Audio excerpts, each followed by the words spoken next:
शिव जी ने पार्वती जी को बताई अनोखी बात। जब एक बार माता पार्वती ने भगवान शिव से कहा कि प्रभु, मैंने पृथ्वी पर देखा है कि जो व्यक्ति पहले से ही अपने प्रबंध से दुखी है, आप उसे और ज्यादा दुख प्रदान करते हैं, और जो सुख में है आप उसे दुख नहीं देते हैं।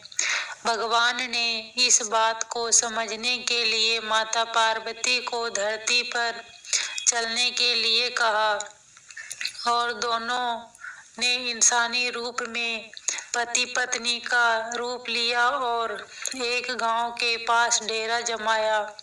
शाम के समय भगवान ने माता पार्वती से कहा कि हम मनुष्य रूप में यहाँ आए हैं, इसलिए यहाँ के नियमों का पालन करते हुए हमें यहाँ भोजन करना होगा। इसलिए मैं भोजन की सामग्री की व्यवस्था करता हूँ। तब तक तुम भोजन बनाने की व्यवस्था बनाओ।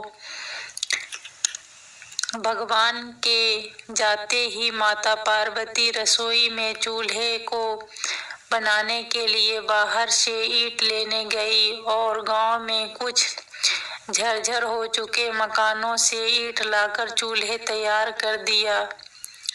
चूल्हा तैयार होते ही भगवान वहां पर बिना कुछ लाए ही प्रकट हो गए।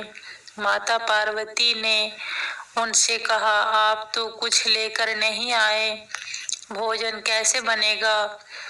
भगवान बोले, पार्वती, अब तुम्हें इसकी जरूरत नहीं पड़ेगी। भगवान ने माता पार्वती से पूछा कि तुम चूल्हा बनाने के लिए इन ईंटों को कहां से लेकर आई? तो माता पार्वती ने कहा, प्रभु, इस गांव में बहुत से ऐसे घर भी है जिनका रख रखवार सही ढंग से नहीं हो रहा है। उनकी झरझर हो चुकी दीवारों से मैं ईंट निकाल कर ले आई। भगवान ने फिर कहा, जो घर पहले से खराब थे तुमने उन्हें और खराब कर दिया।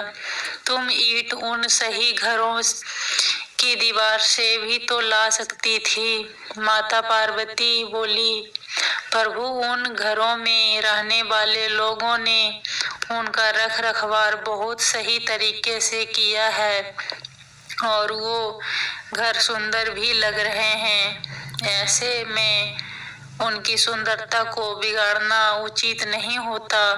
भगवान बोले, पार्वती, यही तुम्हारे द्वारा पूछे गए प्रश्न का उत्तर है।